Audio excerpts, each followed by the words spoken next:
Hey everybody, it's Emily, the Crazy Worm Lady. I'm here today with my storage tote for my finished worm castings. I do occasionally throw pieces of bedding in here, as you can see, because in this bin I have got a ton of worms. I think actually some of the adults are laying cocoons again. So I have a plan to bait some of them out to add back into our overwintering bin, as it's going to be turning into a summer bin. So I wanted to bring you guys along to show you how I plan to bait these guys out. So I'm going to set up my camera real quick and I will show you what my plan is, and we will put it into the bin and see what happens. Alright guys, so I'm going to try to bait these worms out. So I just took an old Tupperware that I had that's seen better days, and I decided to drill some holes in the bottom. I only drilled 5 because they're 1/4-inch holes and the worms will easily be able to get into them. So I'm going to load this down with bedding, some food, and we're going to bury it up in the bin and see how many worms we can bait out to put into the overwintering bin, and we'll rinse and repeat for several weeks until we think we have most of the worms out. And they'll be added back to that outdoor bin in hopes that we can load it up so that they can keep working at it come springtime. So first thing I have here is just a bunch of dry shredded cardboard. So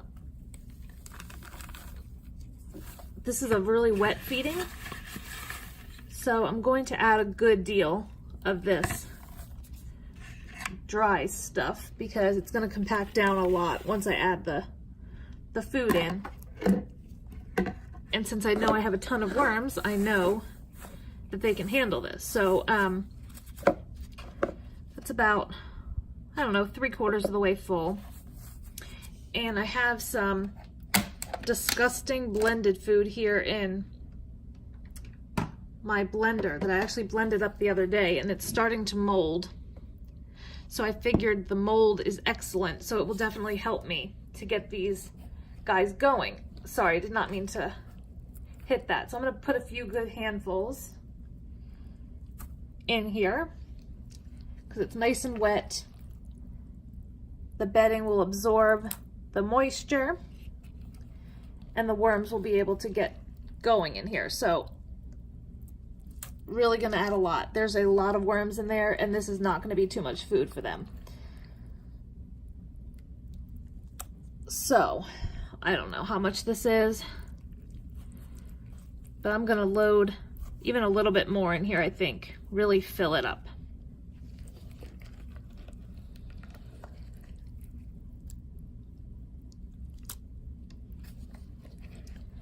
This is a little mixture of just about everything that I have around. So there's some fruits, some vegetable scraps, pretty good mix. And what I'm going to do is I have some of my dry mix in my bin over here. It's definitely got, oh, I got food on the floor. I'll have to clean that up. I've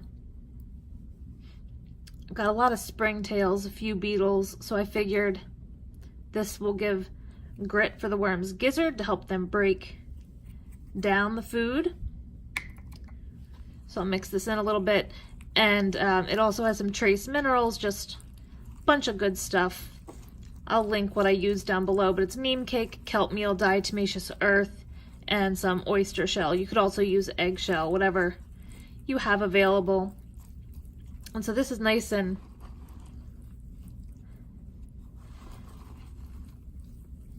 gross in here. They're gonna love it. I'm just gonna mix it in a little bit with this bedding to make sure that the moisture stays good so that they can move into it. But like I said, this is quite wet as is, so I don't think that will be a problem.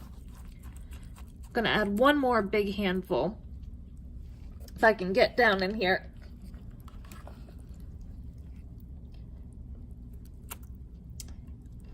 I will show you, or link down below, Grant McIntosh has been doing a similar baiting method with his red wigglers from his worm factory, and it's been working excellent for him. So I figured, why not give it a shot myself and see what we can do. I also mixed up some moist bedding the other day for the, gosh, I keep hitting that camera, I apologize. For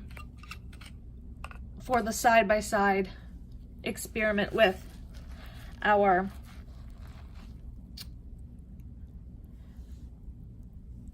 bins that have the European night crawlers, African night crawlers, and red wigglers to see who's going to reproduce the fastest. And I figured this moist bedding would be perfect to top this off with to hold in the moisture that we have.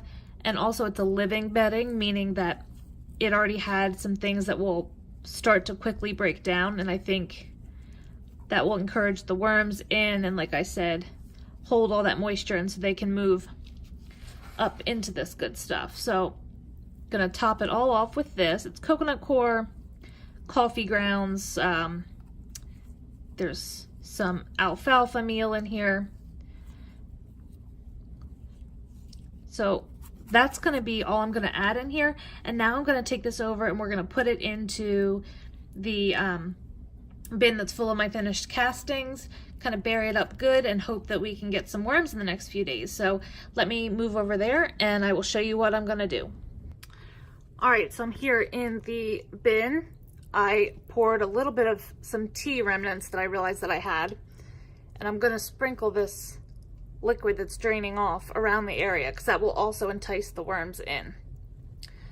So I'm just going to show you a little bit of what we have in here because it's amazing how many worms are still hanging out.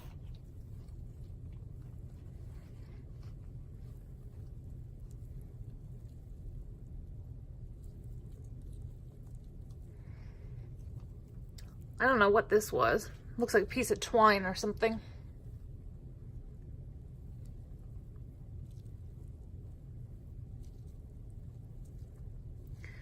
But essentially there's worms all throughout here. So got some bedding and all in here that I've thrown in here and there. But I think these worms are going to be quite enticed by actual food because I have not put actual food in here. So as you can see, these finished castings look amazing, so I'm quite pleased with that. So I'm just going to dig a hole down in here in the middle. That way the worms can kind of move from all sides because this is a large tote. I believe it's either 45 or 50 gallon, so nice and big. I'm just going to put this down in here, kind of bury it just up to the top. Might even sprinkle just a little bit of that in there. Again, it's living, so it should help entice them in a bit quicker. So,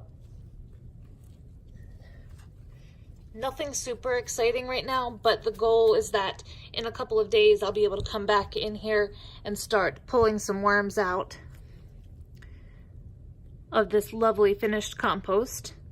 And we'll take them out to the outdoor bin and do another update. So I will update this when I'm ready to go out to the outdoor bin, but I wanted to just show you what I was gonna do. So let me know what you think. Have you ever done something like this? Drop those comments below. Like this video, subscribe if you'd like some more content from me, and I'll be back with you guys real soon for an update. I hope you have a great day.